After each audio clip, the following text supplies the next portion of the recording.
ഈ ഒരു ഭൂരിപക്ഷ ഭീകരതയാണ്. മതം അടിസ്ഥാനപരമായ ഒരു ഭൂരിപക്ഷ ഭീകരതയാണ്. ചിലപ്പോൾ മതരാഹിത്യവും ഒരു ഭൂരിപക്ഷ ഭീകരതയായിട്ട് വരും. അപ്പോൾ എന്ത് സംഭവിക്കുന്നു വെച്ച് കഴിഞ്ഞാൽ നിങ്ങൾക്ക് എങ്ങനെ ജീവിക്കണം എന്നുള്ളത് നിങ്ങൾക്ക് സ്വയം തീരുമാനിക്കാൻ കഴിയാത്ത അവസ്ഥ വരും. അത് മതത്തിൻ്റെയോ മതരാഹിത്യത്തിൻ്റെയോ കുഴപ്പമില്ല, അടിസ്ഥാനപരമായി ഒരു ഭൂരിപക്ഷ ഭീകരതയുടെ പ്രശ്നമാണ്. അതുകൊണ്ടാണ് സോവിയറ്റ് യൂണിയനിൽ ആർക്കും മതം ആഘോഷിക്കാൻ അന്ന് കഴിയാതിരുന്നത്. അവിടെ വിശ്വാസികളുണ്ടായിരിക്കാം, അതുകൊണ്ടാണ് ഇങ്ങനെ സംഭവിക്കുന്നത്.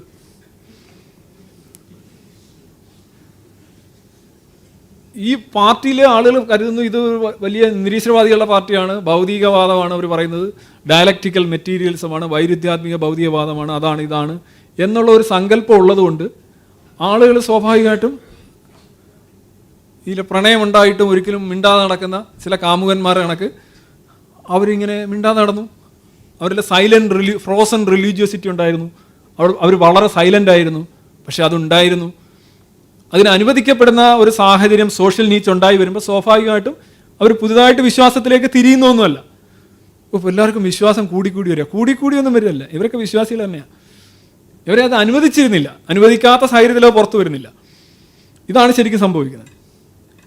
അങ്ങനെയാണ് നമ്മളുടെ യഥാർത്ഥത്തിൽ അന്ധവിശ്വാസങ്ങളുടെ കൊടിമരം കടപുഴക്കുകയാണ് പ്രതീകാത്മകമായിട്ട്. പിന്നെ ഞാനതന്നെ ആലോചിച്ചു, കടകംപള്ളി സുരേന്ദ്രൻ എന്ന് പറയുന്ന മന്ത്രി, ദേവസ്വം ബോർഡിൻ്റെ മന്ത്രി, പുള്ളി ഗുരുവായൂർ പോയി ഒരു ദിവസം മുഴുവൻ യൂണിഫോമൊക്കെ ഇട്ട് പ്രാർത്ഥിച്ചു, ഇതൊക്കെ ചെയ്തു. അദ്ദേഹം പറഞ്ഞത് ദേവസ്വം മന്ത്രി ആയതുകൊണ്ട് ചെയ്യേണ്ടി വന്ന കാര്യങ്ങളാണ്. വഴിപാടെടുത്തു, ഇതെടുത്തു, ഇതെല്ലാം ചെയ്തു. ഇദ്ദേഹത്തെ എക്സൈസ് മന്ത്രിയായിട്ടോ അല്ലെങ്കിൽ ഫിഷറീസ് മന്ത്രിയായിട്ട് ചോദിച്ചിരുന്നെങ്കിൽ ഒന്ന് ആലോചിച്ച് നോക്കുക. ഇതൊക്കെ ഓരോ ന്യായീകരണങ്ങൾ. ഇതിനെതിരെ കേസ് വരുന്നു, ഇതിനെതിരെ അന്വേഷണം വരുന്നു. ഇതൊക്കെ സത്യം പറയാൻ ഭയങ്കര തമാശയാണ്. ഇവരെല്ലാം യഥാർത്ഥത്തിൽ ഇതാണ് ടീം. ഇവർക്ക് ആരോ പറഞ്ഞിട്ടുണ്ട് ഇതെന്ന് പറഞ്ഞാൽ ഇങ്ങനെ ചെയ്യാൻ പാടില്ല, അങ്ങനെ അതുകൊണ്ട് ഇങ്ങനെ ഇവർ അടക്കി. ഈ ചുമയും പ്രണയവും ഒരിക്കലും അടക്കാൻ പറ്റില്ല എന്ന് പറയുന്നത് അതേപോലെയാണ്. അന്ധവിശ്വാസി എന്ന് പറയുന്നത് എന്നും അന്ധവിശ്വാസി തന്നെയാണ്. അത് ആ സാഹചര്യം അനുവദിക്കാത്തത് കൊണ്ട്, എങ്ങനെയാണോ CPSUവിൻ്റെ കാലഘട്ടത്തിൽ, സ്റ്റാലിൻ്റെ കാലഘട്ടത്തിൽ അവിടുത്തെ കമ്മ്യൂണിസ്റ്റ് പാർട്ടി പ്രവർത്തകരും മെമ്പേഴ്സും എല്ലാം തന്നെ മതരഹിതമായി ജീവിച്ചു എന്ന് അവകാശപ്പെട്ടത്, അതേപോലെയാണ് ഇവിടുത്തെ കേരളത്തിലെ കമ്മ്യൂണിസ്റ്റ് പാർട്ടികളിലെ 95% വരുന്ന വിശ്വാസികൾ ഇങ്ങനെയൊക്കെ ഓരോരോ വാദങ്ങളും പറഞ്ഞുകൊണ്ട് നടക്കുന്നു.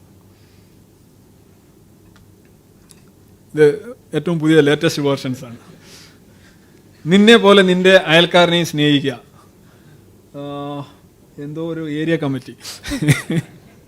ഇനി രസം ഇതല്ല, ഈ ഏരിയ കമ്മിറ്റി ഈ സാധനം ഇറക്കിയതിന് ശേഷം നമ്മൾ വിചാരിക്കും ക്രിസ്തുവിനെ അംഗീകരിച്ചുകൊണ്ട് ക്രിസ്ത്യാനികൾക്ക് ഭയങ്കര ഹാപ്പി ആയിരിക്കും. നേരെ തിരിച്ചാണ്. ഇവർ എഴുതി മേലിൽ ഇങ്ങനെ ക്രിസ്തുവിനെ പടം വെച്ചുകൊണ്ട് അത് വെക്കാൻ ഞങ്ങൾ വേറെ ആളുണ്ട് ഇവിടെ. തമാശയല്ല. ലോക്കൽ കമ്മിറ്റി ഓഫീസിലേക്ക് എഴുതി, നിങ്ങൾ വേറെ ഒന്നുമില്ല. DYFIയുടെ ഒക്കെ പുതിയ പോസ്റ്റർ പോയി കണ്ടില്ലേ, ശിവൻ.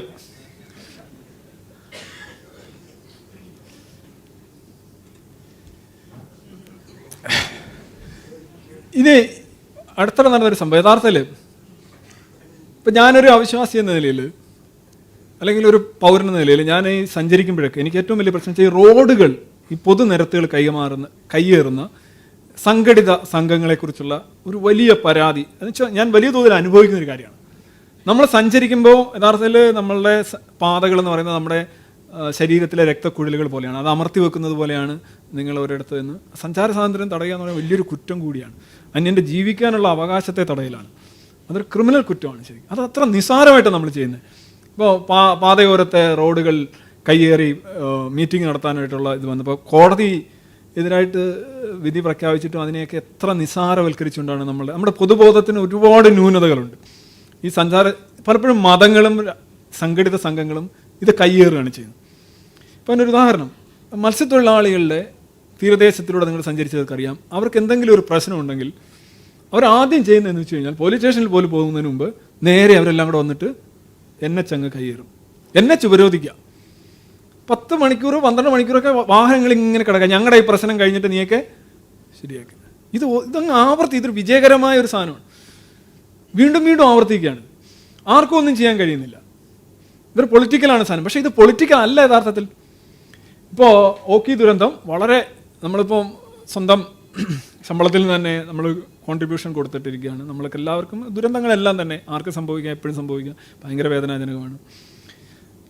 ഈ ദുരന്തം എന്തുമാത്രം കൃത്യമായിട്ടാണ് മതം യൂട്ടിലൈസ് ചെയ്ത് നോക്കുക. അതായത് ഞാനെപ്പോഴും നിന്നോടൊപ്പം ഉണ്ടാവും എന്നാണ് ഈ മതത്തിൻ്റെ ആൾ പറയുക.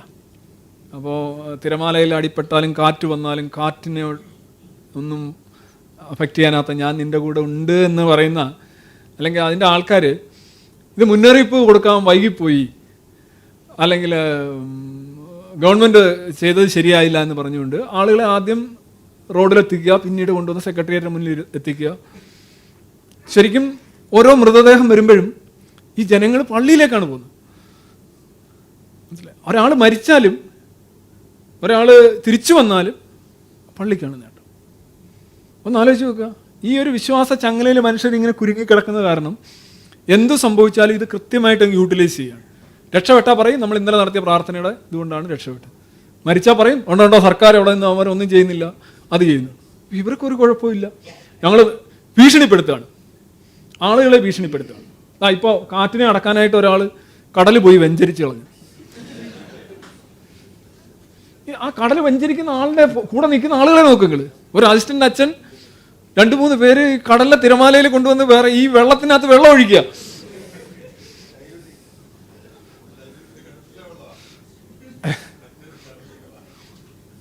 കെമിക്കൽ കോമ്പോസിഷൻ മാറുന്നില്ലല്ലോ, അതിനകത്ത് ഇമ്പ്യൂരിറ്റീസ് മാത്രമേ മാറൂ. എന്നാലും വെള്ളത്തിനകത്ത് വെള്ളം ഒഴിച്ചുകൊണ്ടും കല്ലെടുത്തുകൊണ്ട് കല്ലിനെ എറിഞ്ഞുകൊണ്ടും ഒക്കെ ഈ കാണിക്കുന്ന ഈ കാര്യങ്ങൾ, ഇത് ആണ് യഥാർത്ഥത്തിൽ ജനങ്ങൾക്ക് വളരെ പഥ്യമാവുക.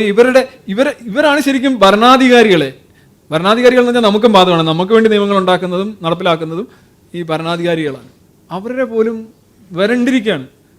കേരള സർക്കാരൊക്കെ അക്ഷരാർത്ഥത്തിൽ വരണ്ടിരിക്കുകയാണ്. ഞങ്ങൾ അവിടെ വരും, ശരിയാക്കും. പിന്നെ ഞങ്ങളിപ്പോൾ ഓക്കി അടങ്ങിയല്ലോ. മതം തന്നെ ഒരു ഓക്കിയാണ്. ഈ ഓക്കി അടങ്ങിയതിൻ്റെ കാരണം ഇതാണെന്നാണ് അവർ പറയുന്നത്. വെഞ്ചരിച്ച് അടങ്ങൂ, ശാന്തമാകൂ കടൽ, നീ ഇത്രയും പേരെ കൊന്നിട്ട് നിനക്ക് മതിയായില്ലേ, കംപ്ലീറ്റ് നശിപ്പിച്ചിട്ട് നിർത്തിക്കൂടെ എന്ന് ചോദിച്ചപ്പോഴാണ് കടൽ ഒന്നടങ്ങിയത്. ആ രൂക്ഷത എങ്ങനെയാണ് നമ്മളിലേക്ക് വരുന്നത്? അതായത് മതേതര ജീവിതം നയിക്കുന്നവർക്കും അല്ലെങ്കിൽ ആ പൊതുബോധത്തിനെതിരെ സഞ്ചരിക്കുന്നവർക്കും എന്തുമാത്രം ഭയങ്കരമായിട്ട് വരുന്നു നോക്കുക.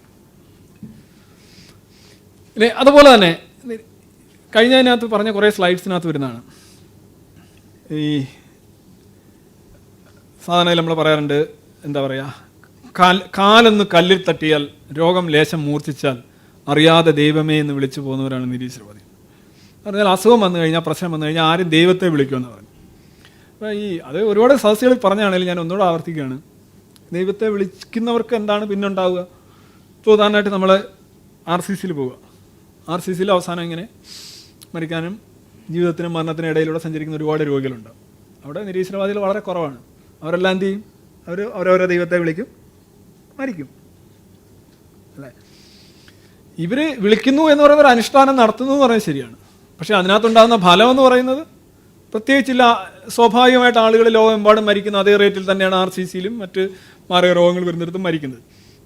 അപകടങ്ങൾ വരുന്നതായാലും, ഇപ്പോൾ തീർത്ഥാടനത്തിന് പോകുന്ന ബസ്സായാലും വിനോദയാത്രയ്ക്ക് പോകുന്ന ബസ്സായാലും നേരെ ഓടിച്ചില്ലെങ്കിൽ പണി ഉറപ്പാണ്.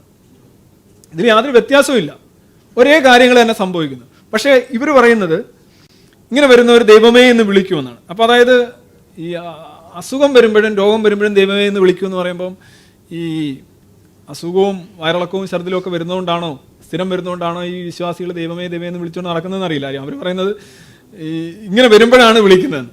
ഇനി വേറൊരു കാര്യം, നിങ്ങൾ ഒരു തീരുമാനം എടുക്കുക, എവിടെ പോകണം. നിങ്ങൾക്കൊരു MA അഡ്മിഷൻ വേണം. ജസ്റ്റ് ഞാനൊരു ഉദാഹരണം പറയാം. ആ അഡ്മിഷൻ വേണമെന്നുള്ളത് നിങ്ങൾ എങ്ങനെയാണ് തീരുമാനിക്കുന്നത്? നിങ്ങൾക്ക് സ്വതന്ത്രമായിട്ട് ചിന്തിക്കാൻ അവകാശമുണ്ട്. പക്ഷേ നിങ്ങളുടെ അച്ഛൻ പറയുകയാണ്, നീ ഹൈദരാബാദ് സെൻട്രൽ യൂണിവേഴ്സിറ്റി പോയാൽ മതി, നീ അതല്ല വേറെ ഏതെങ്കിലും യൂണിവേഴ്സിറ്റി തിരഞ്ഞെടുത്തു കഴിഞ്ഞാൽ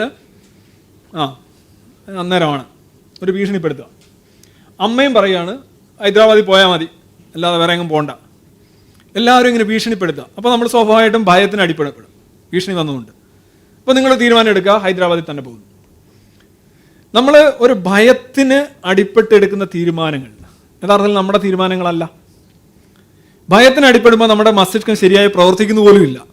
പെട്ടെന്ന് ഒരാളൊരു കത്തി കൊണ്ടുവന്ന് നിങ്ങളുടെ മാല ഊരി, ഏറ്റവും വില പിടിച്ചുള്ള മാല ഊരിത്തരാൻ പറയുകയാണ്. നിങ്ങൾ ഊരി കൊടുക്കുന്നത് നിങ്ങൾക്ക് മാല കൊടുക്കാൻ താല്പര്യം ഉണ്ടായിട്ടല്ല, കാരണം നിങ്ങൾ ഭയത്തിന് അടിമപ്പെടും, നിങ്ങൾ എന്തും ചെയ്യും. അങ്ങനെ ഒരു അവസ്ഥയിലേക്ക് പോവുകയാണ്.